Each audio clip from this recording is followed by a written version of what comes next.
If I can direct your attention to this stack of books here for a second, you can clearly see that I'm a big fan of Adrian Tchaikovsky. And even though it feels like we're living through a new golden age of science fiction right now, with so many amazing authors pushing the boundaries of this wonderful, expansive genre, Tchaikovsky still manages to stand out from the crowd, and he does so through his what-if scenarios. Tchaikovsky is an enormous talent when it comes to world building, and he builds his worlds through a what-if question. For example, with Children of Time, the question is, what if the dominant species on a planet were spiders? With Alien Clay, his question is, what if evolution was more like Lego? To understand what the hell I mean by that, check out my review of this book, which wasn't too long ago. He writes a lot of good stuff. And so I thought I'd have a really good idea of what service model was going to be. Based on the great sci-fi books that Adrian Tchaikovsky has written so far, and based on the blurb, I was sure I understood what I was in for, but I wasn't. And you won't be either. This book is not what you think it's going to be. The blurb of service model tells us about an android called Charles TM. Charles is a robot valet, and he works in a big mansion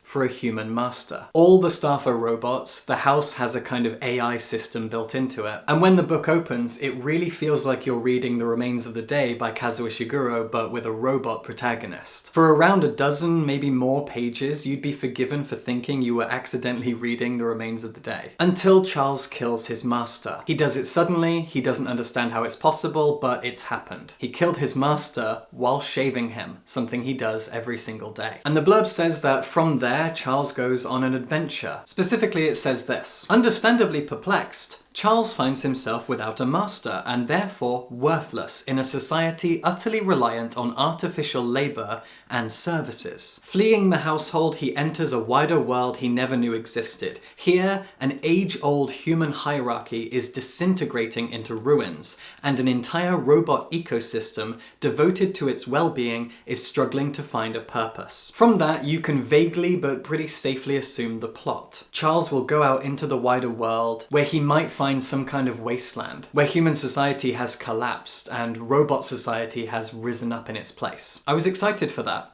And it's not what I got at all. So what is it? Service Model is a novel separated into 5 parts, and each of those parts is named after a prolific author. And each of those 5 authors very famously had their own style, their own themes that they worked with, and their own philosophy, most importantly. And as Charles TM goes on his adventure, we move through these 5 sections, each one feeling slightly different because it's inspired by a different author. And we begin with Agatha Christie. Charles has killed his master, a police investigation must take place, and for part 1, which is pretty short, we are in an Agatha Christie style murder mystery story. And it's hilarious. This is the funny section, although there is humour all the way through this book, which again I didn't expect. But part 1 is hilarious. And that's because of the Poirot character that Tchaikovsky introduces. See, because Charles has killed his master, a robo-Poirot turns up. There are still no humans in the novel, none to be seen. Our detective rocks up, and Charles at the door immediately says, look, I did it, I killed my master, I don't understand how, something went wrong, but he's dead, I did it. And Robo-Poirot says, no, that won't do. There is protocol. We have to follow procedure, and so I cannot accept your guilty plea. So Robo-Poirot follows procedure, and you follow him as he goes around investigating, interviewing other staff members, and eventually you arrive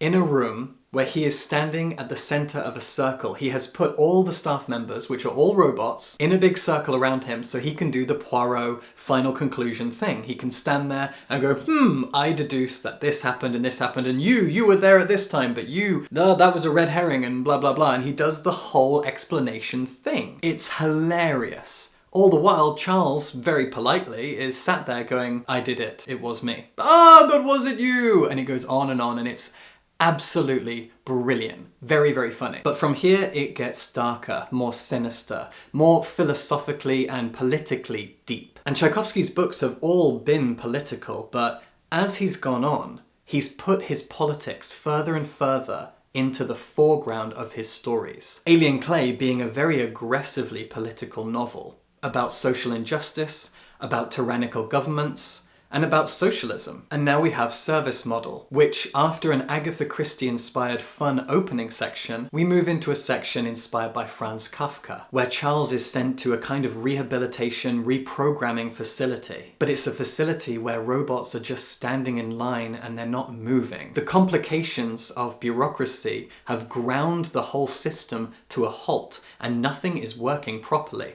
Everyone is confused. They're trying to follow rules upon rules, and nothing is moving as a result. Charles is in this queue and the queue doesn't move. It's very Kafka, it's very The Trial specifically, where Charles is now in this big, enormous space, full of robots, all waiting in line for different things, and nothing's happening. And it's here that he meets the second character of the story, the Wonk. As soon as we meet the Wonk, we know she is a human woman, wearing an outfit that very poorly disguises her as a robot, but the humor comes from the fact that Charles and all the other robots do not see through the disguise. We do, we can tell by the way that she talks and the way she's described, this is a human woman. The first and only human we meet for quite a while. Charles has no idea, none of them do. It's hilarious. And she just calls herself the Wonk. And in this Kafkaesque section, she tries to explain to Charles that he has free will. He has proven that by killing his master. He has emancipated himself, broken free of his shackles, ignored his programming, and now he can be free. And she spends the whole novel encouraging him to be free and think for himself. And curiously, Charles ignores all of this. He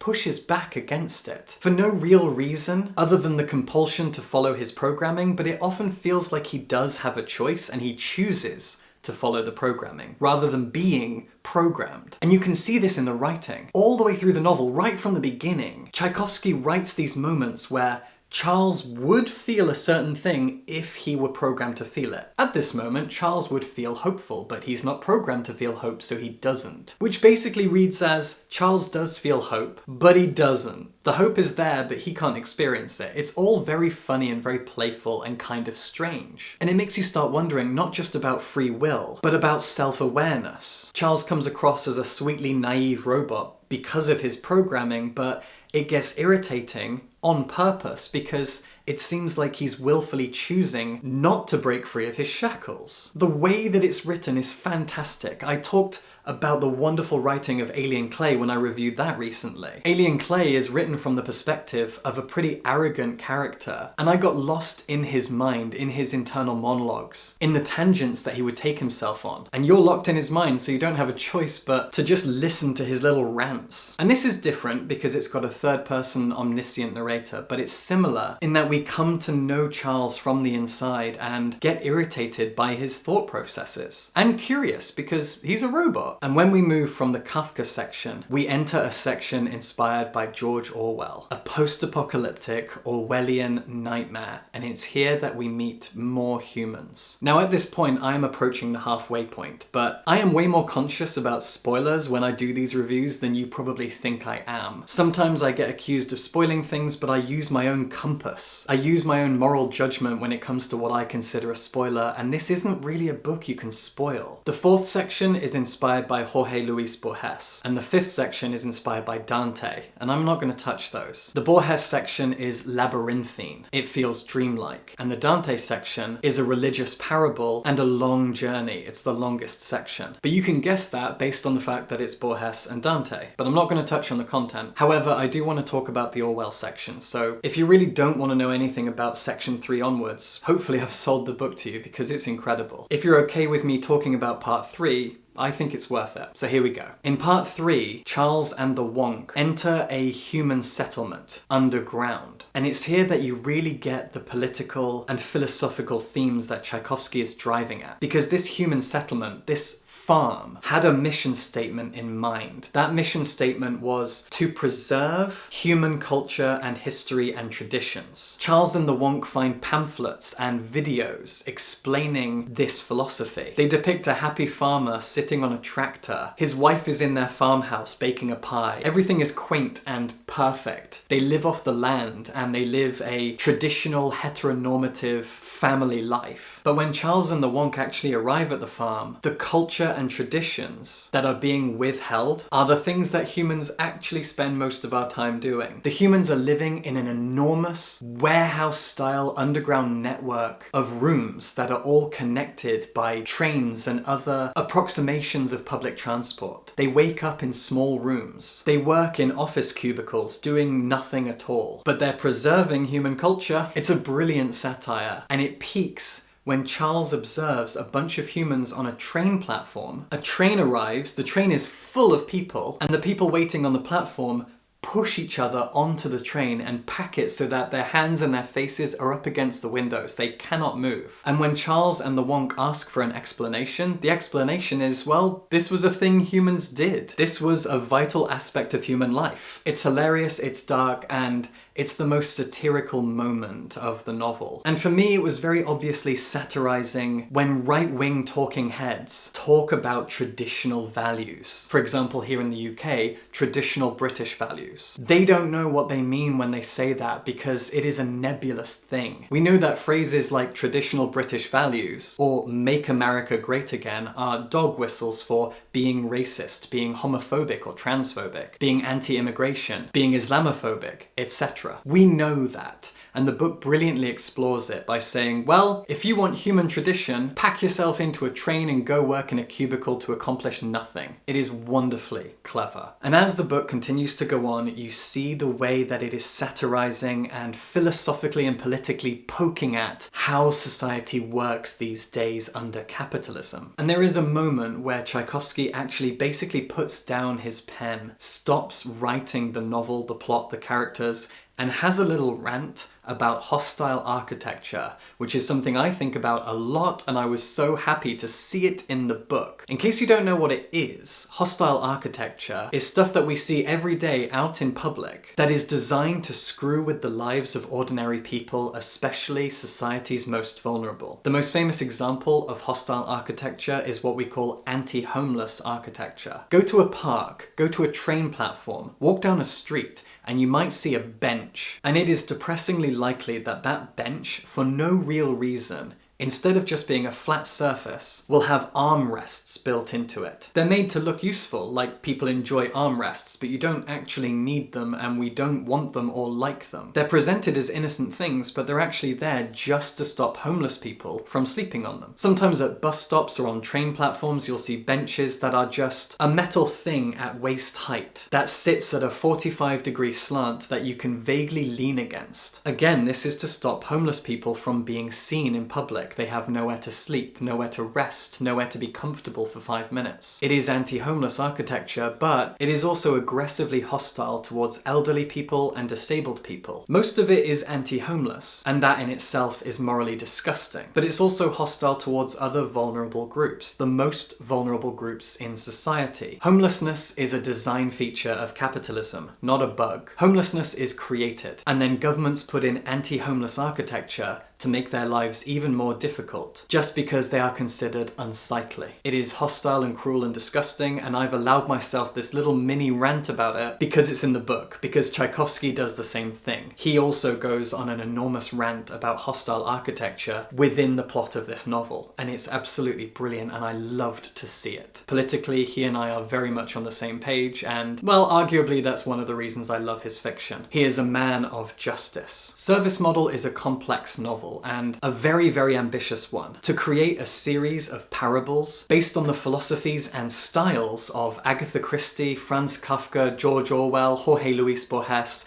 and Dante. That is insane to me. And the only negative thing I have to say about it is that it's longer than it needs to be. It is 400 pages long, and I think it could have been 300, and it still would have delivered the exact same impact, but that is a minor gripe. A lot of people like longer novels. I prefer them on the shorter side. That is the only thing I have to say though. This is a really amazing work of science fiction. The world building comes in time, but it is delivered as a series of parables inspired by different authors. It's possible, it's arguable that you'll get more out of this if you're familiar with those authors. But even though I'm a huge fan of Argentinian fiction, I've actually never read Borges. This has been a particularly long review, but I have so many wonderful things to say about this book. And what I haven't admitted until now is that I filmed this entire video once already, and I wasn't satisfied with how it came out, so I just did it all again. And it was worth it. I had to celebrate the genius of service model. Tchaikovsky writes some of the best science fiction that exists in the world today. He is one of the best living sci-fi writers, and he continues to push himself with every single book. Service Model is nothing like anything else he's ever written. It's incredible,